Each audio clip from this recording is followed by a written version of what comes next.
A very good morning to all of you. Welcome to today's news analysis. We are doing the Indian Express papers Chandigarh edition. In the front page today, the first news of importance is the one on the Uniform Civil Code. So there is a statement which says gender parity and equality will shape laws to bring in Uniform Civil Code. So recently, the 22nd Law Commission has sent it is sought the feedback of people from different communities on the Uniform Civil Code. So in context of this, we have all these news. Now, what is the Uniform Civil Code? So Uniform Civil Code was first proposed, it was actually proposed in Article 44 of the Directive Principles of State Policy, which provided for the Uniform Civil Code, that it should be implemented on a future date. Now, this is a proposal that the different communities that are there, which have their own set of personal laws, like Hindus, Muslims, Sikhs, Parsis, Christians, etc., plus tribals also. So they have their own set of personal laws. So these should be unified into a common uniform code. So that is the idea. And the personal laws that they are talking about is mainly concerning issues of marriage, inheritance, divorce, and adoption. So these things are the priority when we talk about the Uniform Civil Code. So within the personal laws, these are the focus areas. And it is seen that irrespective of the religion, irrespective of the community, the customs and the personal laws favor the male child, right? The male. So in matters of marriage, you can see the practice of triple talaq. So the man can easily divorce by stating talaq, talaq, talaq. In matters of inheritance, whichever religion or whichever community, the rights of inheritance are much stronger for the male child as compared to the female child, the woman. So these are to be rectified. The idea is to bring in gender parity in this respect. Moving on, when we are talking about the Uniform Civil Code, and there is concerns, especially amongst the Muslims. Muslims are a minority group in India, of course. So there have been concerns that their personal laws, their customs, traditions will get attacked by implementation of the Uniform Civil Code. Implementation of Uniform Civil Code is like it is like imposing majoritarian morality. Yesterday we came across this expression, majoritarian morality. That is, morality of the majority is imposed on the minority. Their customs, their traditions are under attack. So at this time, we have a leading Saudi moderate who's the Secretary General of Muslim World League. The Muslim World League, which is representative, which says that it is concerned with the interest of the Muslims worldwide. So such a leader is coming to the country. And he was also responsible for many reforms in Saudi Arabia. So legislative reforms in family matters, humanitarian cases, and rights for women, rights of women. So in that respect, his coming to India maybe can shape the debate on the Uniform Civil Code. And if we look at his measures, he's basically reformative in approach. So the conservative approach in the Saudi Arabia, especially with reference to women. So we see a lot of relaxation during his time period. So Uniform Civil Code being implemented, and we're talking about gender parity. So maybe it will help in that light. Okay, moving on. So yes, just scrolling through the newspaper. In northern India, the PGI, this is an AIMS like institution in Chandigarh, PGI conducts Mitra clip for leaking mitral heart valve. Right. So this thing is there in the news. That's it. So there is a valve in the heart, which is known as mitral valve. So to treat this, there is the mitral clip. Besides this, I have no idea how it happens, what it happens, and I don't think you should also be concerned. Then there is a portion helpline, which has been started by the Union Territory of Chandigarh, which is to inform the public or to create awareness about the nutrition and the schemes of the government in this regard. Nothing more than this. Civic concerns. In Ludhiana coaching hub, cramped rooms, narrow exits, many function from residencies. Okay, this is not just for Ludhiana. In fact, there is a mention of Bihar, Gujarat, Surat, other areas also. So and I'm thinking of it from disaster management, right? So GS3, disaster concerns, like for instance, these places of learning you must have experienced. So they have a class, there is a classroom, there is a one exit, one entry point into the classroom, and from there only people can go. These are cramped rooms are there. Lot of seats are placed for students who come in. Plus the roof is also very, very short. No windows, no ventilation. What if there is a crisis happens? For what if there is a fire incident take place? There are some restaurants, even in the coaching center, there are LPG cylinders. So in that case, the lives of so many people are under threat. So this topic is actually part of disaster management GS3, maybe as part of case study also. Maybe some issue of this is mentioned to you, what measures you would take. So something like that may be asked. Actually, my mindset nowadays with UPSC is that cover everything. So whichever can be important, whichever can be linked, cover it, because sometimes you do get such questions. Okay, we scroll further. So civic issues will be in the regional news only. So that's why. Who's Chandigarh? Okay, we'll do this quickly. So Chandigarh is is a union territory, and it is a shared capital for Punjab and Haryana. This was provided for by the Punjab Reorganization Act. Right, so this was done. And in this, it said that 7.19% of the total population of the composite state of, yeah, fine. So Punjab and Haryana. Now, the Punjab Reorganization Act provided for a capital from Punjab and Haryana, and that was because the state of Punjab, it used to be a big state. So part of the Hindi-speaking population was moved to Haryana, and Himachal, the hilly Hindi-speaking into Himachal. So 7.19% of this territory of Punjab, went to the Himachal Pradesh. It would have ideally been in Haryana only, but there was no direct connection between the two. Therefore, a separate state was created. Now, the Himachal Pradesh Chief Minister has made a remark that Himachal Pradesh, by the virtue of Himachal coming out of Punjab, Himachal also has a share in the city of Chandigarh. 7.19% of share should go, 7.19% of this stake in Chandigarh city is also for Himachal Pradesh. So this sort of comment has come from him.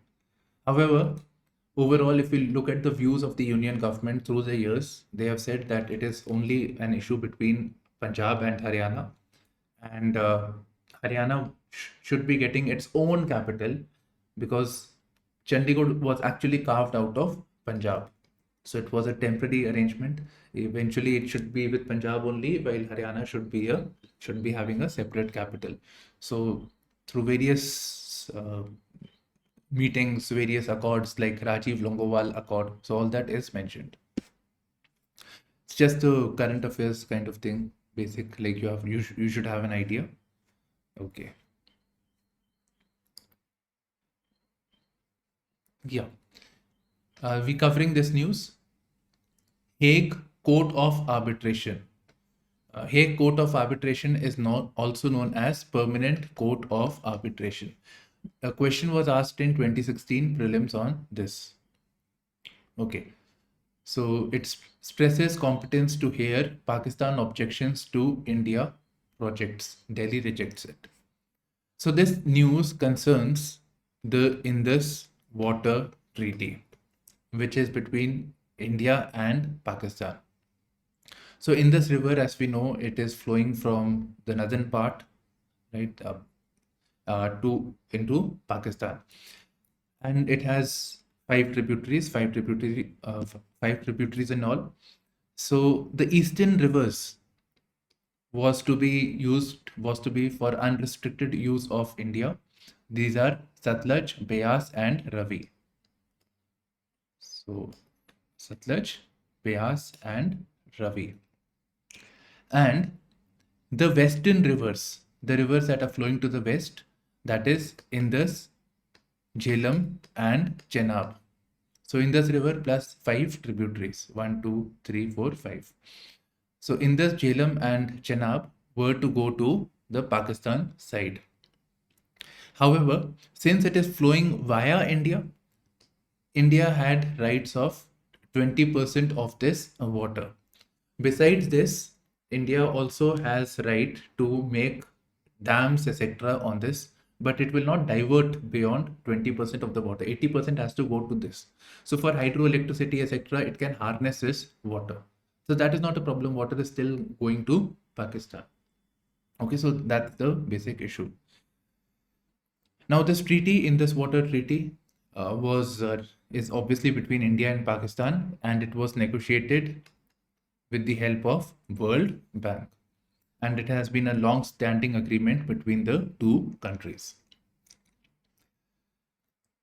Now, over here, let's say there is a dispute between the two countries. For instance, Pakistan has issues with some projects in Kishinganga and the Ratle hydroelectric projects. It's basically on the Chenab River. So they have a problem with this. So in case there is a dispute over the use and allocation of water, then in that case, there was a dispute resolution mechanism.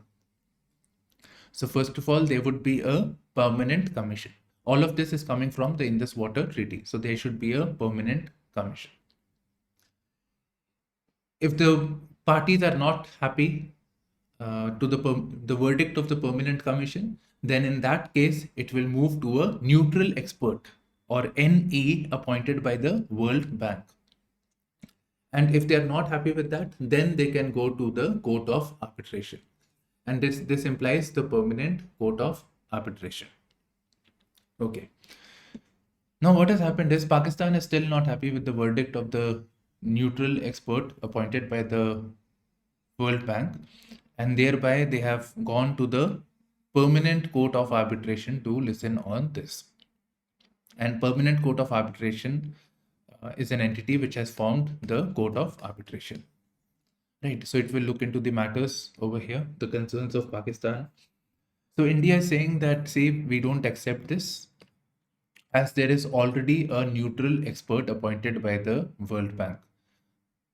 The Court of Arbitration is not competent to look into this matter.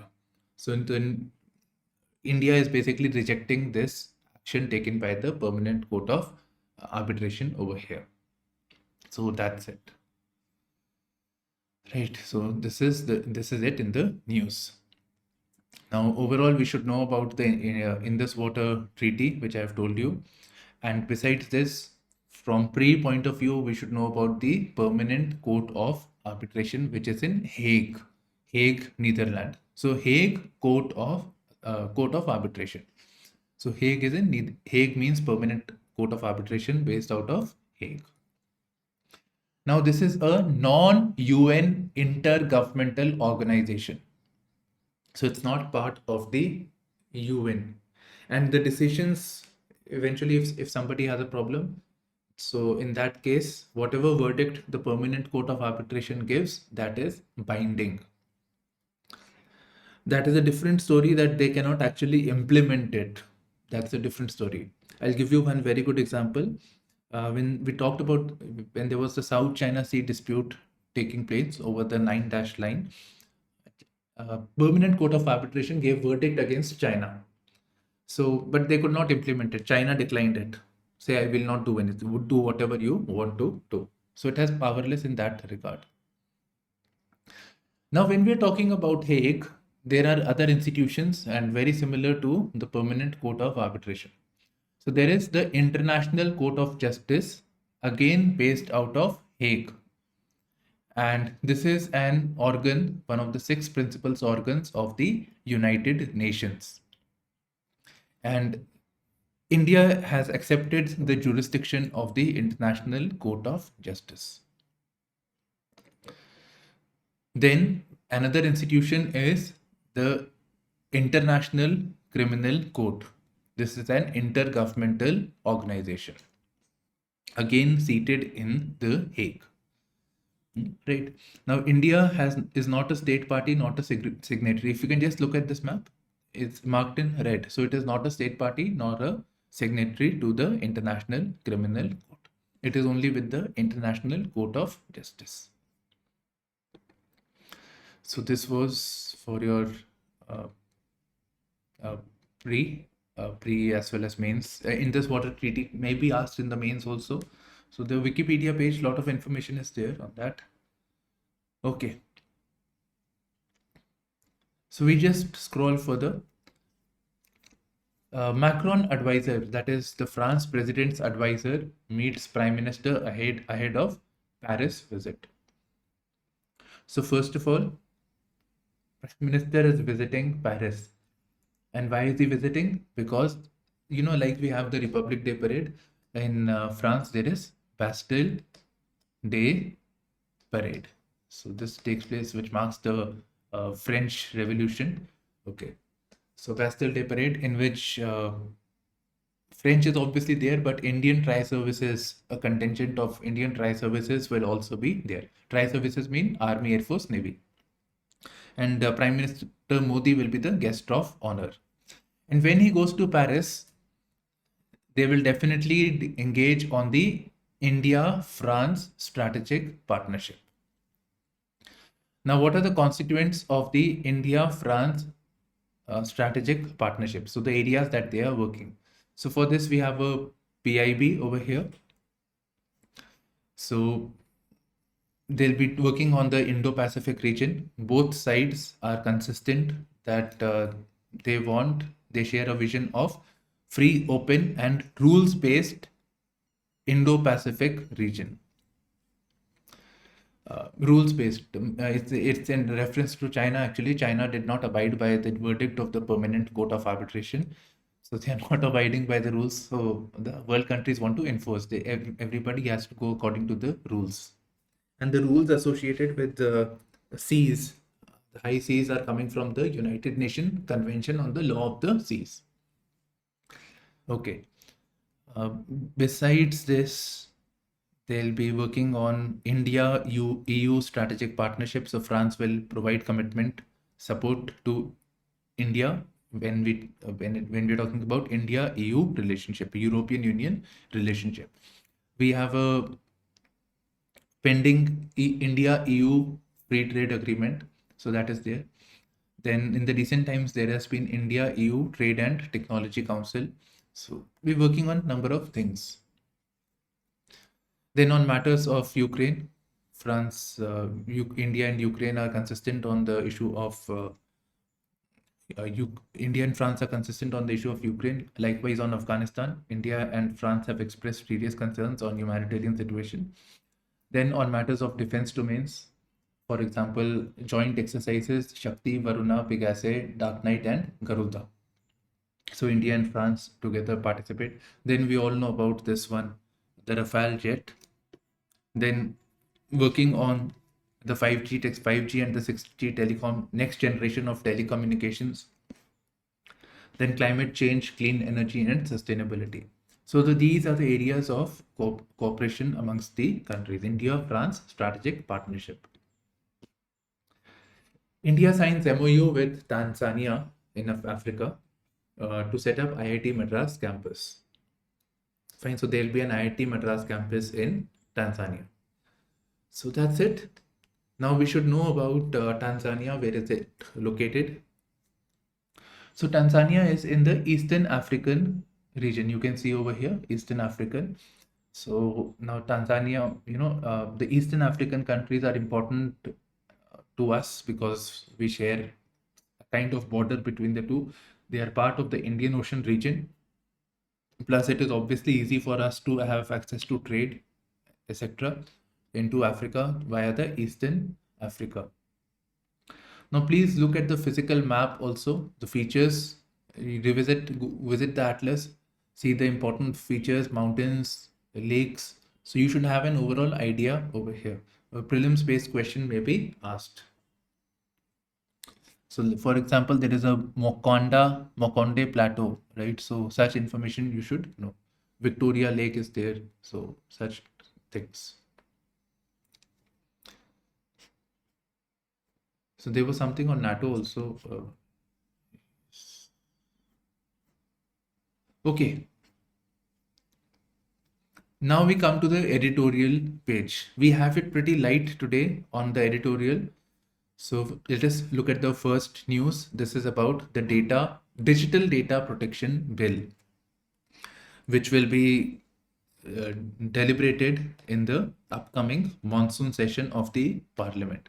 So we will actually have much more information when this session starts.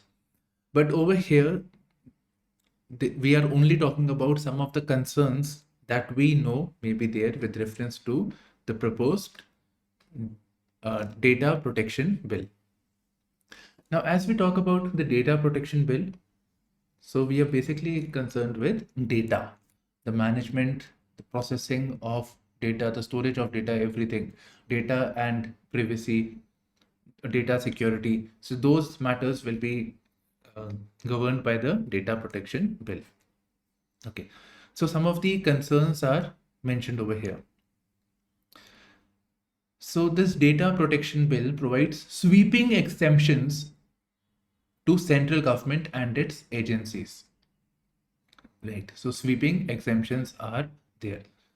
So now by sweeping exemptions, we should understand that it is about that the clause associated with data protection can be subjugated or can be diluted in interest of national security, foreign relations with foreign government, maintenance of public order, etc.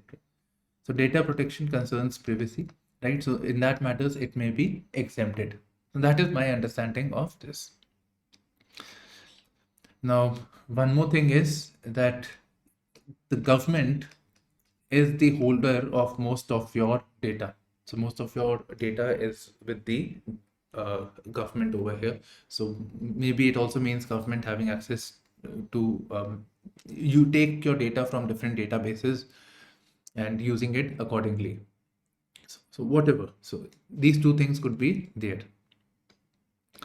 Second, there is a data protection board that will be created. Its job is to regulate data. Its job is to see the framework, data framework, overall, what safeguards are there, everything. Now here the appointment will be exclusively done by the union government, by the central government. So what is the problem with that? The center is appointing members to the data protection board. There is a concern about independence and autonomy of this institution in that case. Most of the data that you have is going with the center. For example, Aadhaar. So the data is with the center only, your Aadhaar data also. Now in that case, let's say there is some weakness in management of data or there is a cyber security threat. There is a likelihood that the data protection board, which has members of the center, will not be as objective on matters of data breaches, data protection when it comes to the central government. So there are concerns that it will not function independently or autonomously, objectively in that regard. So that is the concern with members being appointed exclusively by the center. Ideally, you would want it to be a separate entity, which is outside of the sphere of influence of the government.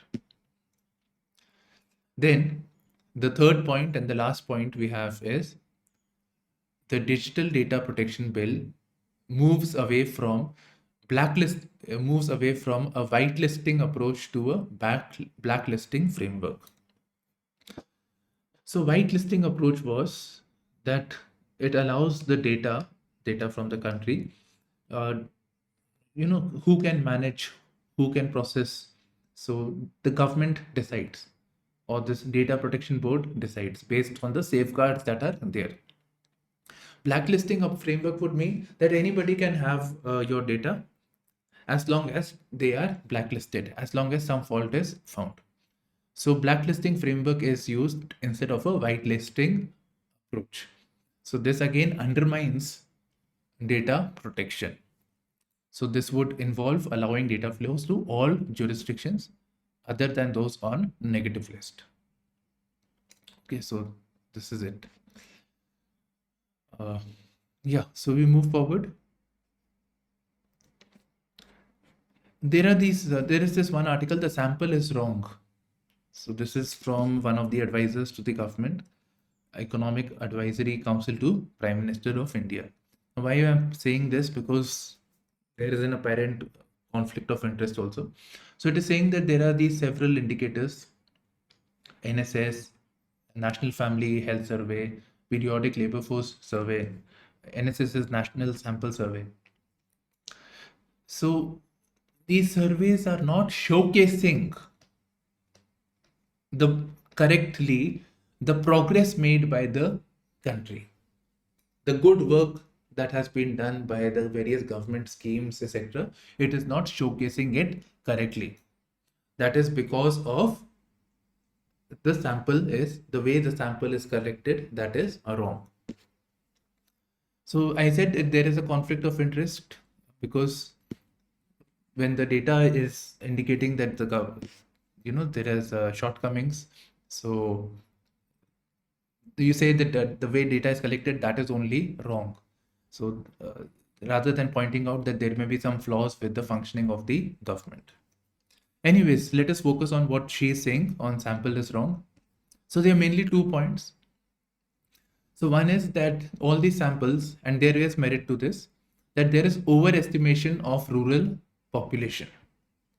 So there is overestimation of rural population. We are urbanizing at the moment at a very, very fast pace. So we are urbanizing. About 10% of the population is moving from rural to urban every 10 years in a decade. So it is overestimating rural population. So thereby, when we talk about schemes of the government, so let's say the rural population, if the samples rural population overall is more and affected people are this much. So if let's say the percentage of people affected is less. Now imagine the square overall rural population is much smaller and people affected are this much. So the percentage of people affected is much more. So it would reflect that the government schemes and the progress made is much more. So it is saying that there is overestimation of rural population. Secondly, when the agencies, these data collecting agencies, when they take data, they ask questions to the people. There are questionnaires. So she's saying that the questionnaires are normally filled by, it is not filled by those people who have attained wealth, economic wealth, income, etc. So they're not willing to spend time on filling in the questionnaires. So normally the questionnaires are filled up by people who are disadvantaged, whose earnings are low. So thereby, when the government agencies get data, they don't get data about the people whose incomes have increased. They only get data about people who are disadvantaged, who have not prospered. So this again reflects poorly the performance of the government, because people who have done well, they are not answering the questions. So they are excluded from the sample size. Okay. No bad time for good law. This is making a case for the Uniform Civil Code, but I am not getting much points. In fact, from here, I am actually getting mainly the criticisms. And it is more of a political focused RSS agenda for uniform culture. Opposition is claiming it is RSS agenda and all those things. So that's why I think we are best if we can ignore it. Anyways, we have seen multiple times the benefits of the Uniform Civil Code. There are better articles from where we can cover. Okay, now moving on to the world page. So yesterday we heard that US Treasury Secretary uh, Janet Yellen is visiting China. And yesterday we heard that in the backdrop of her visit, China has proposed export curbs to US on semiconductor metals, important rare earths and materials required for semiconductor manufacturing. Okay, so this is there. Now, Janet Yellen, why is she going? Probably to have negotiations with the Chinese leadership, the Chinese Premier Li and Chinese President Xi Jinping. Okay. The US government overall is circumspect about the benefits that may accrue because of this. They are not very positive on the same. Now we know that US-China relationship have not been good, be it in matters of spying, espionage. Recently, a Chinese balloon was flying over the US and it was a spy balloon. It was shot over by the US. Then there was a diplomatic row. Then on the matters of Indo-Pacific region, so there again there is a tension. Then on the issues of Quad. So over the years, there is a lot of mistrust between US and China on various issues. China has been accusing US of creating a new Cold War-like situation. Moving on, this is concerning the NATO. So yeah, so NATO, as we know, it is an alliance of countries. So we can use the map. NATO is marked in green over here. Sweden is marked in orange. Okay. So NATO is an alliance of countries, about 31 countries, which is aimed at containment of Russia. So it's a united front. Let's say if Russia plans to attack any of these countries, so combined NATO forces will declare a war on Russia. So that it's a deterrent treaty, NATO, North Atlantic Treaty Organization against Russia. Now, to become a member of NATO, Sweden wants to become a member of NATO. So all the 31 countries that are there, they have to vote in favor of it. All the countries. It is not like majority countries. All countries have to concur with this viewpoint. So Sweden, as you can see on the map, wants to become a member of NATO. So Turkey is objecting to it. And why is Turkey objecting? Turkey is saying that there are these militant Kurdish groups with which they're fighting against Turkey, the Turkey government. So there are these Kurdish groups which are based out of now Sweden. And Sweden is not taking adequate steps against this Kurdish militant organizations. So Turkey is not happy with this, and thereby they are vetoing Sweden's entry into NATO. So that is the main thing. Now, you should also see the map of Sweden, especially from the sea point of view, right? So you should know so you should visit the atlas and see the area, the important seas, where is the capital located. You should have a brief idea with reference to Baltic Sea, with the reference to the North Sea. So overall, you should know. Next, China's President Xi tells military to deepen war combat planning. So it's about planning. So he made the statement when he was touring the Eastern Theater Commands. So in China, there are separate theater commands for different regions. right? So for the Eastern Theater Command is this is China, if you imagine.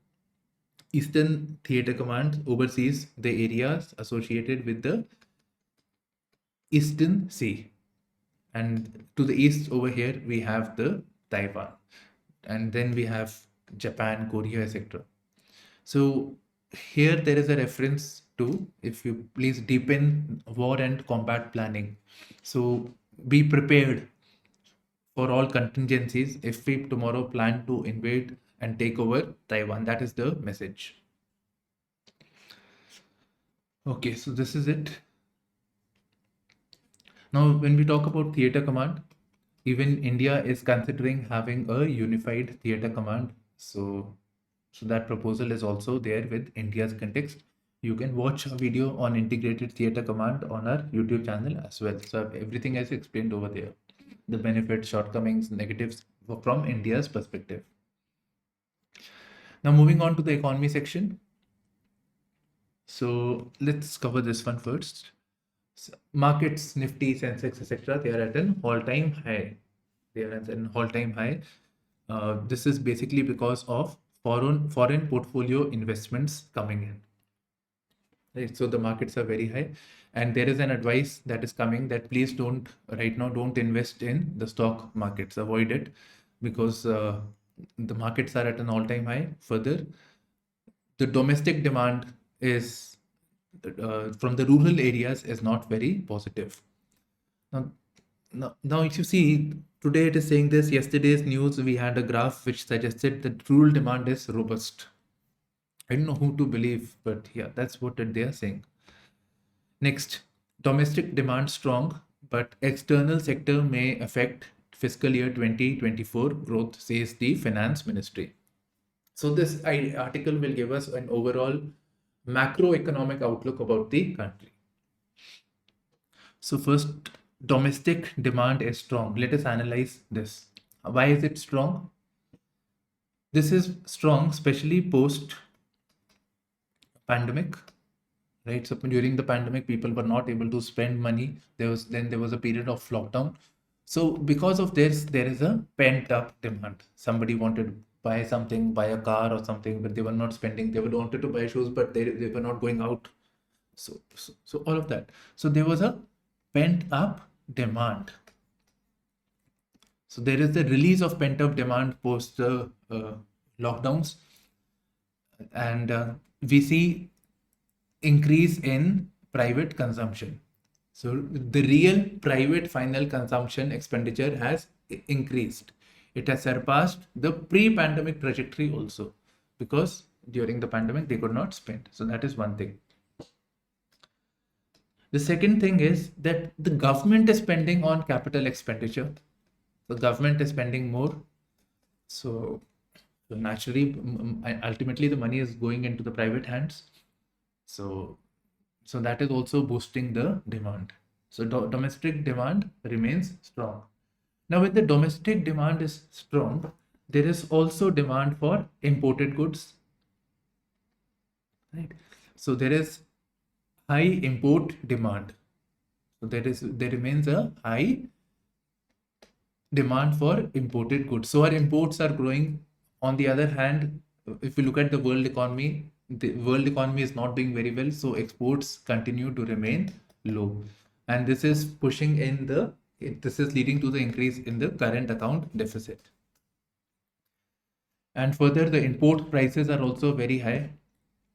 So import prices are high. Normally, items like crude, because of depreciation of rupee vis-a-vis dollar, the import prices are also high. So yes, this is it. So domestic demand we have covered. With domestic demand, we talked briefly about the external sector. That is, our imports are also increasing, but exports have not gone up. So external sector is not doing well. So there is not adequate demand for Indian goods abroad because external sector is not going. So our exports are coming down. So it is affecting our economy. At the same time, we are importing more, and plus there is high import prices. So it is leading to a positive current account deficit. Besides this, there are other challenges like the Ukraine war that is going on, global volatility because of that, um, uh, concerns with reference to the federal bank, if it will, Federal Bank of USA, if it will increase the rate or not, when will it happen. Likewise, other banks are also doing it, like UK, etc., because of high inflation rate. Then carbon tax, EU's carbon tax, this may affect India's imports into that country. The carbon tax is known as Carbon Border Adjustment Mechanism. So these are the things, these are the concerns for India. Now, GST Council will be meeting on July 11th, and they will be discussing on host of issues like gaming tax, GST on food, then definition of the multi-utility vehicles, MUVs. So all of that. Right, so GST on this. By the way, GST Council is a constitutional body, and this represents the finance minister. The union is represented by the finance minister and some secretaries, and the rest is for the states. So 1/3, if we look at the vote of the finance ministry, it is 1/3, and in the council, the rest is with the states. So this is a constitutional body, and this is also an example of cooperative federalism, where the union and states are working together. Retail auto sales app, okay. Yes. There is an article on making rupee a global currency. Why and what are the benefits? So yesterday we had discussed it. That is internationalization of rupee. That is bringing in rupees, use of rupees in international transactions instead of dollars.